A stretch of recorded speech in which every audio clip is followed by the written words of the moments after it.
Happiness is not something ready made, it comes from your own actions.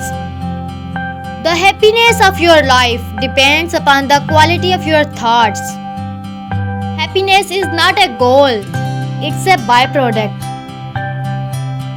You can't go big and change the beginning, but you can start where you are and change the ending.